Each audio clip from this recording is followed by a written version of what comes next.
Assalamualaikum warahmatullahi wabarakatuh. Alhamdulillahirabbil alamin. Wassalatu wassalamu ala asyrafil anbiya wal mursalin wa ala alihi wa sahbihi ajma'in, amma ba'du. Yang saya hormati, yang saya banggakan para sesepuh, bini sepuh, para alim ulama, para ibu nyai, para santriwan, santriwati, pimpinan Nahdlatul Ulama, sabanon-banonnya, dan yang saya hormati Bapak Bupati Batang, Bapak Kapolres, Bapak Dandim atau yang mewakili bapak-bapak dari instansi pemerintahan, sipil, TNI, Polri, juga yang saya hormati Pak Camat, Pak Danramil, Pak Kapolsek, serta jajarannya, saudara-saudaraku Banser, Ansor, dan yang saya hormati bapak-bapak dari kepala kelurahan atau kepala desa seperangkatnya, panitia penyelenggara dalam berkah bersolawat, hadirin wal hadirat rahimakumullah. Salawat adalah tali silaturahim yang langsung digurui oleh Allah Subhanahu wa ta'ala. Salawat adalah menyambung tali silaturahim antara sesama kita kepada baginda Nabi Sallallahu Alaihi Wasallam, menyambung tali silaturahmi kepada keluarga Nabi, para ummahatil mukminin, para sahabat, dan tali sholawat adalah menyambung antara sesama al-mu'min akhul mu'min, al-muslim akhul muslim. Bila mana seseorang mau memahami yang sebenarnya tentang sholawat, sangat luar biasa. Pendapat makna innallaha wa malaikatahu yusholluna ala nabi, sholawatnya Allah Ta'ala kepada baginda Nabi diterangkan oleh Ibnu Hajar, Fadil Ayat, dan tokoh-tokoh ulama pendahulu. Maknanya salawatnya Allah Ta'ala adalah rahmah yang disertai ta'dim, makrunatan bita'dim, rahmat yang disertai Allah Ta'ala mengagungkan kepada baginda Nabi Sallallahu Alaihi Wasallam. Dan sholawatnya para malaikah adalah doa lil ummah, sedangkan sholawatnya antara kita kepada baginda Nabi Sallallahu Alaihi Wasallam adalah menyambung hubungan kita kepada Rasulullah, tidak di dalam sholawat saja, bahkan sholawat di dalam sholat pun masih terkait sesama kita. Di antaranya kita mengucapkan setiap waktu assalamu alayka ayuhan nabiyyu wa rahmatullahi wa barakatuh.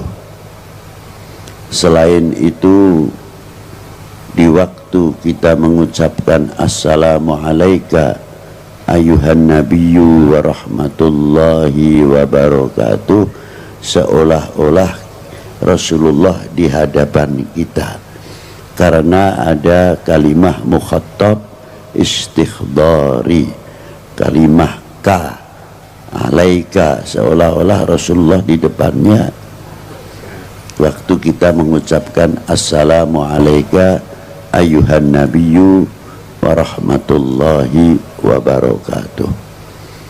Diteruskan assalamu alayna wa ala ibadillahi salihin ketika Isra Mi'raj Rasulullah mengucapkan at-tahiyyatul mubarakatus salawatut thayyibatu lillah, Allah Ta'ala menjawab, memberi satu kehormatan kepada baginda Nabi dengan dawuhnya assalamu alaika ayuhan nabiyyu wa rahmatullahi wa barakatuh. Ternyata sholawat itu juga mengandung akhlak, sholawat itu juga mengandung adab. Walaupun di sini mengucapkan Allah Ta'ala kepada Rasul assalamu alaika, tapi pangkat Rasulullah diangkat ayuhan nabiyyu wa rahmatullahi wa barakatuh. Yang kedua, ketika Rasulullah mendapat rahmah barokah dari Allah, Rasulullah masih peduli memikirkan umatnya, maka Rasulullah minta sujud kepada Allah.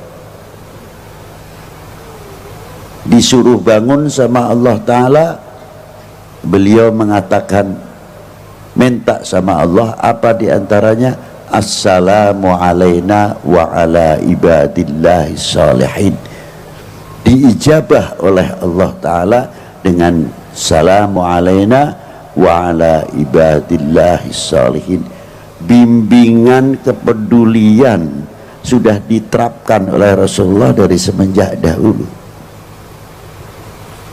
Assalamu alaina sampai sekarang masih dibaca oleh kaum mukminin. Kita setiap sholat tetap masih membaca assalamu alaina wa ala ibadillahi salihin. Assalamu alaina duhdat kang paring slamet, mugi panjenengan kersa maringi keselamatan dateng kita sedaya. Lu hebat ya. Wa ala ibadillahi salihin kok dipisah? Donge assalamu alaina pun dados lafal jamak niku. Tapi bagaimana Rasulullah mengangkat seseorang atau kelompok atau jamaah orang-orang yang soleh, penghargaan tersendiri di sini assalamu alaina wa ala ibadillahi sholihin. Padahal kalimah assalamu alaina sudah jamak. Nah sekarang kita bagaimana cara mengucapkan assalamu alaina wa ala ibadillahi sholihin, sejauh mana kita kepedulian terhadap sesama muslim. Al mu'min akhul mu'min, al muslim akhul muslim. Kalau mengerti makna assalamu alaina wa ala ibadillahi sholihin, insya Allah sesama kita itu tidak akan saling mencemooh atau saling mencaci atau saling menfitnah dan lain sebagainya. Karena apa? Kita selalu mengucapkan assalamu alaina wa ala ibadillahi itulah bersambung hubungan al-ukhuwah ini. Maka pentingnya salawat, kata al-imam Aqadil Iyad ataupun Ibnu Hajar di dalam memaknai Allahumma salli ala Sayyidina Muhammad wa ala ali Sayyidina Muhammad. Makna wa ala ali bukan untuk keluarga saja, tapi di dalam maqamati doa wa ala ali ay ummah Sayyidina Muhammad sallallahu alaihi wasallam. Jadi kalau kita membaca wa ala ali, semua umat masuk di dalam kalimah wa ala ali Sayyidina Muhammad. Konsekuensinya sekarang yang penting. Kalau Rasulullah sudah mendoakan begitu luas dengan sholawat, hadits sholawat itu banyak sekali, ratusan. Di dalam kitab Sa'adatud Darain, as-sholat ala Sayyidil Kaunain, maka kita selaku umat Sayyidina Muhammad, bagian mengucapkan terima kasih kepada Rasulullah adalah dengan membaca sholawat. Mengapa sejauh itu? Apakah Rasulullah memerlukan rahmat dari kita? Ini sebabnya tidak. Walaupun itu doa, Rasulullah sudah kaya rahmat dari Allah Subhanahu wa ta'ala. Tapi mengapa kita masih mendoakan kepada Rasulullah dengan sholawat? Artinya itu balik ke kita semuanya. Jadi orang yang membaca sholawat silaturahmi kepada Rasulullah, tapi hikmahnya sholawat kembali kepada penjelawat itu sendiri. Itu hebatnya sholawat kepada baginda Nabi Sallallahu Alaihi Wasallam. Yang kedua, mengucapkan terima kasih. Terima kasih kepada Rasulullah, apa diantaranya? Kita tahu iman Islam dari mana? Kalau tidak menjadi umatnya Rasulullah SAW. Dan ketika kita menjadi umatnya Rasulullah, karena tahu kita beriman dengan lahirnya Rasulullah SAW. Sehingga kita bisa membedakan mana yang hak dan mana yang batil, mana yang halal dan mana yang haram, dan mana yang makruh subhat, dan lain sebagainya. Tanpa sebab kita mengenal Rasulullah, mana mungkin kita kenal semuanya itu. Dengan sebab kita kenal sama Rasulullah, kita ngerti taat kepada Allah, taat kepada Rasulnya, taat kepada kedua orang tua, taat kepada pemerintahnya, taat kepada negaranya, dan mengerti hubul watan minal iman. Dan kita mengerti atiullah wa atiur rasul wa ulil amri minkum. Sampai kita mengerti ala inna awliya Allah la khaufun alaihim wa lahum yahzanun alladzina amanu wa kanu yattaqun. Innama yahsyallah min ibadihil ulama. Sebab kita kenal kepada baginda Nabi sallallahu alaihi wasallam. Nah, sejauh mana kita ngerti terima kasih? Tidak cukup kepada Rasulullah sallallahu alaihi wasallam saja, karena kita kenal iman wal Islam sebab turun temurun, artinya dibawa oleh para pewaris Nabi sallallahu alaihi wasallam. Maka pantas Gus Miftah tadi mengatakan dalam hadis yang paling berbahaya, saya paling takut mendengar hadis itu. Bila mana umat ini sudah lari dari ulama, akan tiga perkara akan diturunkan oleh Allah. Yang pertama, yarfa'ullahul barokah, diangkatnya barokah min ma'isyatihi, dari dunia perdagangannya.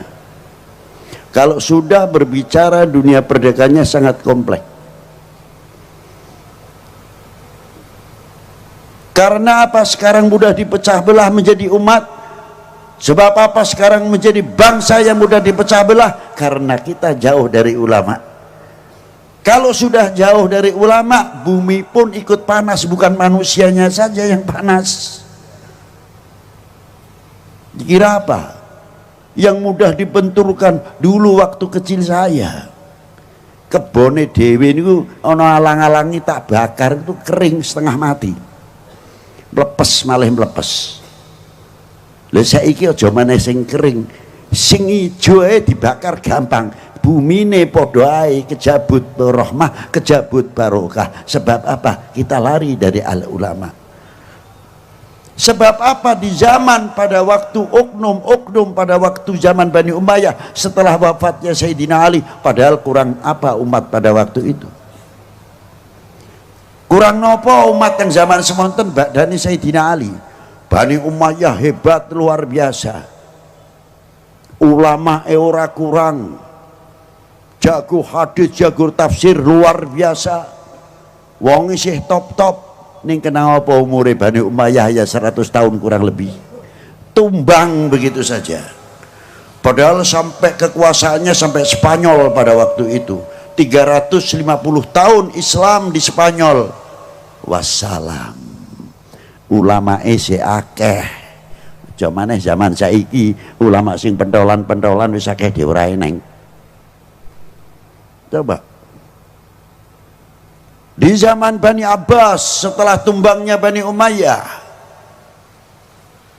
berapa keturunan baginda Nabi para habaib sing dipotong lehernya, dikejar-kejar, bukan sedikit.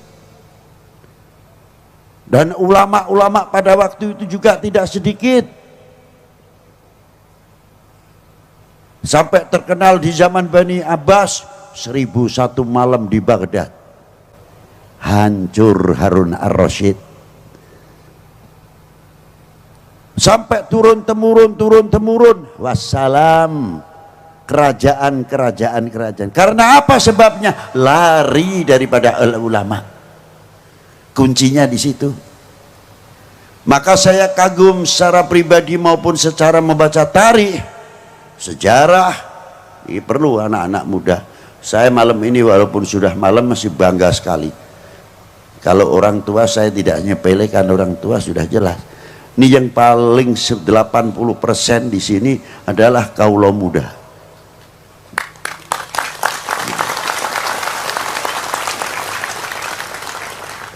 Kebanggaan saya satu, karena yakin kelak di pundak kalian yang akan menjawab tantangan umat dan tantangan bangsa ke depan. Di pundak kalian, bukan di pundak sesepuh. Sesepuh itu walaupun umurnya panjang 100 lebih, tetap fisiknya sudah menurun. Tapi kalian yang harapan kami semuanya untuk ke depan, untuk memajukan umat ini, untuk memajukan bangsa ini. Apalagi kalau kita ceritakan berkoh. Wah, arane aneh itu berkoh ya. Apa? Berokoh niku barokah karepe ngono lho. Muga-muga dadi desa sing barokah, barakatus sholawat. Allahumma amin. Itulah. Nanti saya singgung berkah ono apa. Salbat melek ae. Nah, terus ulama-ulama itu karena beliau-beliau pada waktu itu sampai dari Spanyolnya, Bani Abbas, oknum-oknumnya tumbang semuanya. Kurang apa? Maka ulama-ulama dari ahli baitin Nabi sallallahu alaihi wasallam diantaranya dan ulama-ulama yang lain wis mlebu ring Indonesia. Bahkan ada Sultan Mahmud yang dimakamkan di Tanjung, daerah Barus, sedo pada tahun 768 Masehi. Berarti Bu, ning zaman Sayyidina Ali sudah ada yang masuk ke Indonesia. Orang luar biasa nih ke Indonesia loh. Kita mesti ini bangga itu. Tanjung itu mana? Di Tapanuli, dekat. Makamnya di atas ngungkuli Manjate Murio. Dan yang keturunan dari Sayyidina Husain terus dibawa Imam Muhammadil Baqir, Ali Ja'farus Shadiq, Imam Ali Al-Uraidi, sampai Imam Ahmad Al-Muhajir, sampai panjangannya Syed Muhammad Syekh Marbat mempunyai putra Amir Abdul Malik dan mempunyai putra Imam Abdullah Udmat Khan bin Alwi Amal Fakih. Niku sing pertama kali masuk ten India, ten Hyderabad. Dari keturunan beliau Imam Abdullah Udmat Khan, ibunya Putri Ratu Hyderabad. Punya anak Imam Ahmad Shah Jalal. Lah ini yang kita menjadi contoh luar biasa. Ulama besar min ahlil baitin Nabi sallallahu alaihi wasallam, beliau masuk ke daerah Cham atau Champa. Daerah Champa dan daerah Annam sekarang masuk wilayah Vietnam. Nek Champa niku terkenal putri cempone. Champa maupun Annam agamane sih beda. Ning Champa karo Annam saagama setiap tahun perang mendino niku kena doneke ben wulan sing ngathahake korban. Tidak pernah putus. Saagama sak bangsa. Masuklah Imam Ahmad Shah Jalal. Begitu masuk dengan akhlaknya dan adabnya yang luar biasa, mendapatkan simpati dari Raja Cham maupun Annam. Akhirnya beliau dipilih menjadi raja di Cham dan Annam. Sepakat Raja Champa maupun Annam. Hebat iku sing tak kula hebati ngoten lho.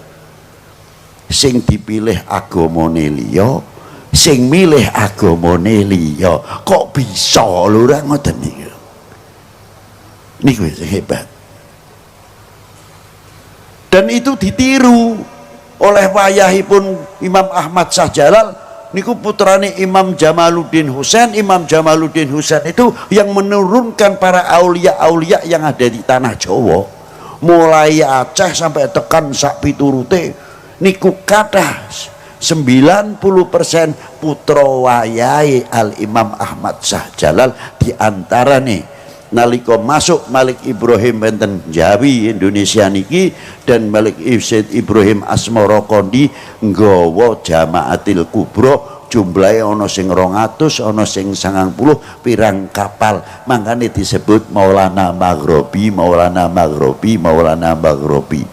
Tutunungan Maulana Maghribi kene tekene, kene kuburane kopiahe, ini kuburane sandale. Mboten, Maulana Maghribi bukan telapaan tapi asli kuburan, karena jamaah yang ada di Indonesia ini lebih 400 ulama Al-Maghribi saking Sadatil Hasan Awil Husaini. Lha niku dadi ono sing nang Bisma, ono sing Pekalongan dhewe, Paninggaran dan sebagainya. Siapa beliau? Min ahli baitin Nabi sallallahu alaihi wasallam. Dados pagere tanah Jawa khususnya lan Indonesia pada umumnya, pagere setiap per kilometer ten pantai utara niki terutama selatan apa malih ora lepas kuburan wali siji, wali siji, wali siji. Napa malih daerah kidul Parang Tritis dan sebagainya sing nurunake di antawisipun Ki Ageng Nis, Ki Ageng Getas, Ki Ageng Selo dari Joko Tarub sak piturutipun. Maka dari itu Indonesia terutama menjadi santer, menjadi punjer, menjadi lopian contoh yang luar biasa fil alam di dalam dunia ini. Tapi risikonya kok akhir-akhir kok model mudah dipecah belah. Lho niki lah. Adoh sebab melayu saking para sesepuh, saking para ulama. Padahal para beliau-beliau tidak andil sedikit di dalam memerdekakan bangsa ini dari belenggu penjajah dan kebodohan. Mboten syiarul Islam saja sing kula takoni, awake dhewe kuwi wis tau andil apa, mempunyai kontribusi apa ngisi kemerdekaan iki sing kula takoni. 45 menangi ora, 47 ora menangi, 48 nang Madiun ada peristiwa apa, kiai luwih 3.000 sing disembelih peristiwa Madiun. Coba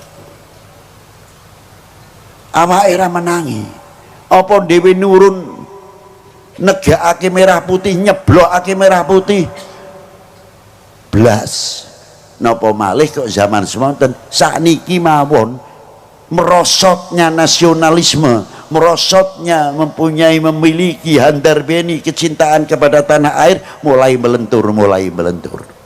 Niki sing bahaya. Lho kok isone ngono pripip gampang. Ya umpamane bendera diceblokake miring sampai ndeteng kaya iki.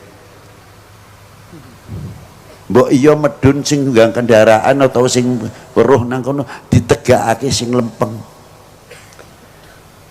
Kapak-kapak no merah putih niku ada 3 hal di dalamnya: kehormatan bangsa, harga diri bangsa, jati diri bangsa. Ampun ngantos melekat melentur niki ada di dalam merah. Lah niki lah. Makanya tiang yang kuat terhadap cintanya kepada negara pasti orang itu ahli sejarah, mengenal sejarah. Ora beda anak nek taat karo wong tuane temenanan, ngerti perjuangane wong tua. Tapi nek anak orang ngerti perjuangane wong tua, weruhe omahe wis mentereng, sedane ana, kendaraane akeh, begitu ora ana, kakang adik kerah rebutan waris. Itu yang terjadi. Margo si anak ora tahu dididik bagaimana perjuangannya kedua orang tua. Lan itulah. Begitu pula kalau kita sudah mengetahui perjuangan bangsa ini, ya insya Allah kita tahu akan memperkokoh, memperkuat kesatuan persatuan demi apa? Keutuhan Indo harus kan ngoten. Mahane kula kuwatir wonten setunggal ayat kadar bobot hadis, kadar bobot iman seseorang tergantung kecintaannya kepada Kanjeng Nabi.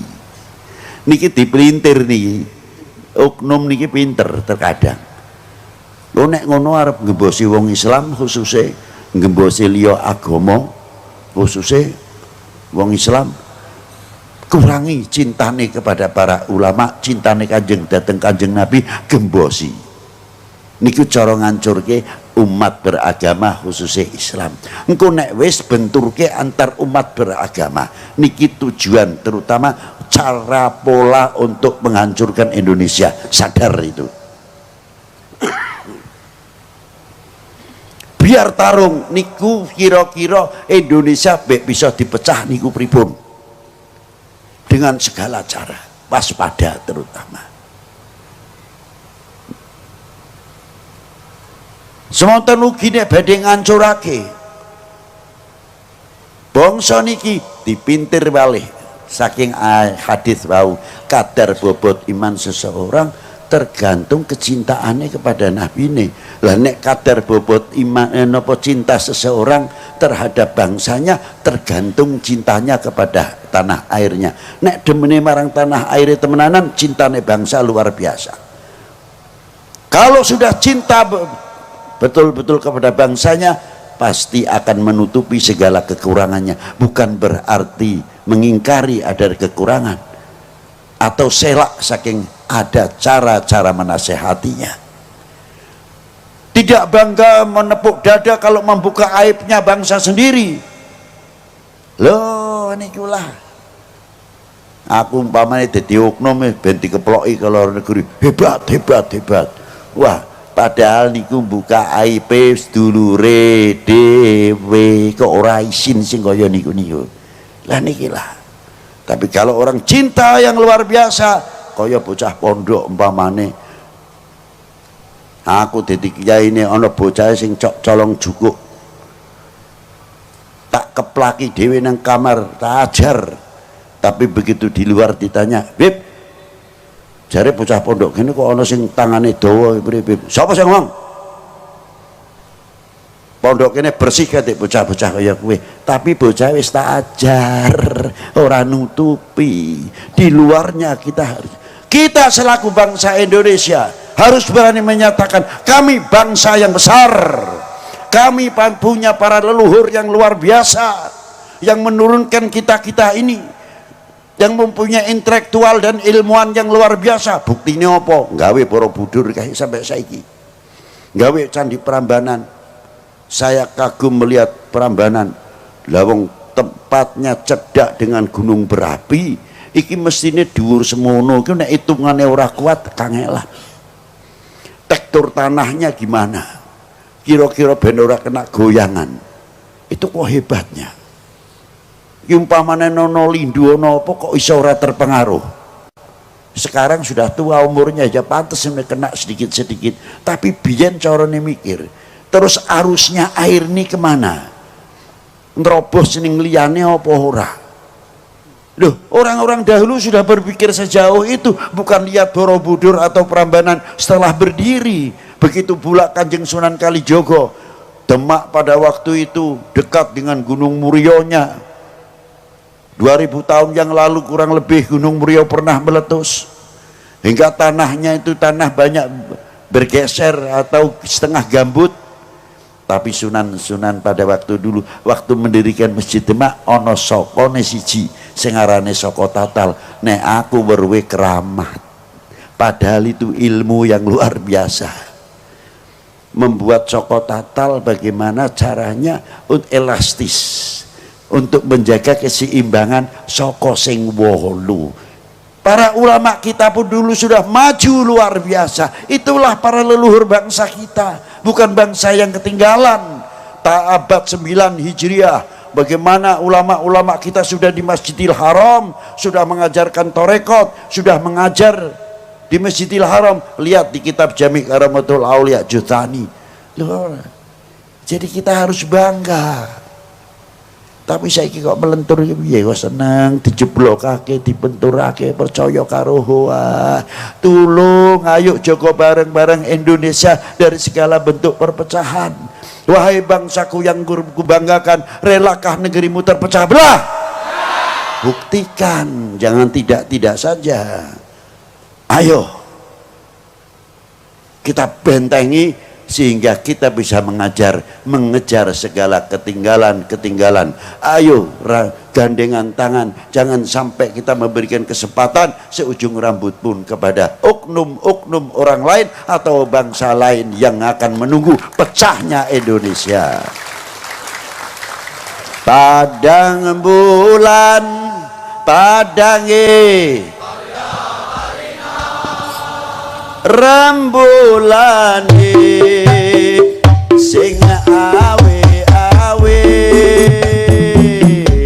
padang bulan padange kaya rina rembulane sing awe-awe, ngelehake aja turu sore, kene tak citani kanggo sita wektu sore, kene tak citani kanggo sita wektu sore. Keindahan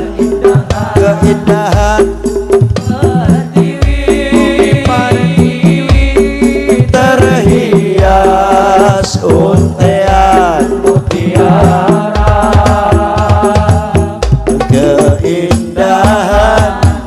keindahan bumi pertiwi terhias untean mutiara. Membangun bangsa yang sejati, harum namanya di Nusantara, harum namanya di Nusantara. Allahumma sholli wa sallim ala sayyidina wa maulana Muhammadin. Allahumma sholli wa sallim ala sayyidina wa maulana Muhammadin. Adada ma fi ilmillahi salatan daimatan fi dawami mulki, salatan daimatan fi dawami mulki. Jejak para pendahulu, sejarah saksi kehidupannya.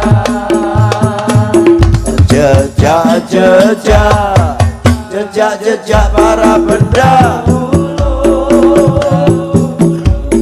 sejarah saksi kehidupannya. Tersurat tersirat masa lalu, jadi bekal penerusnya, jadi bekal penerusnya. Merah putih melekati disinari pancaran imannya yang keras. Merah putih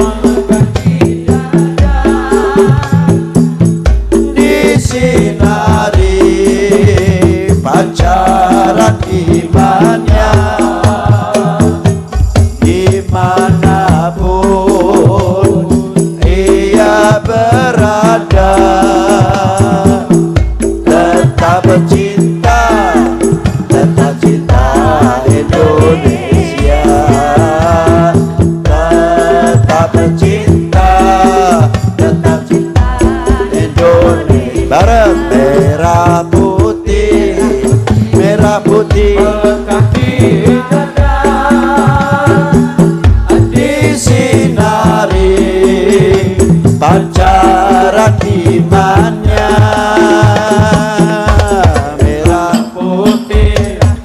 Merah putih berkati dada,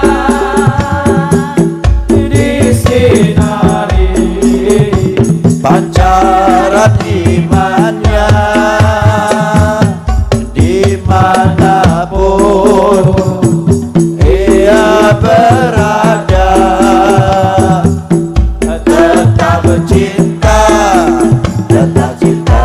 itu abang keras, tetap cinta Indonesia, tetap cinta Indonesia,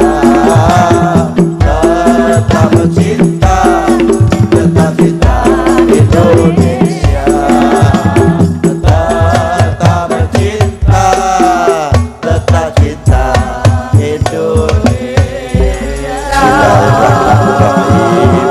Allahumma rabbana atina fid dunya hasanah wa fil akhirati hasanah wa qina adzabannar. Allahumma shalli ala sayyidina Muhammad wa ala ali sayyidina Muhammad salatan antunawwiru fi qulubina wa qawalibana wa wujuhana binurillah wa binuri sayyidina Muhammad sallallahu alaihi wasallam. Ya Allah Gusti, sak rombongan pengajian berkah niki, muga-muga aja diharamake pikantuk syafaate Kanjeng Nabi sallallahu alaihi wasallam, lan muga diaku dadi umate Kanjeng Nabi sallallahu alaihi wasallam, dikumpulake dhateng tiang-tiang ingkang dipun cintai dening Allah, dicintai dening baginda Nabi sallallahu alaihi wasallam. Wa sallallahu ala sayyidina Muhammadin wa alihi wa sahbihi wa baraka wa sallam. Walhamdulillahirabbil alamin wal afu minkum. Wassalamualaikum warahmatullahi wabarakatuh.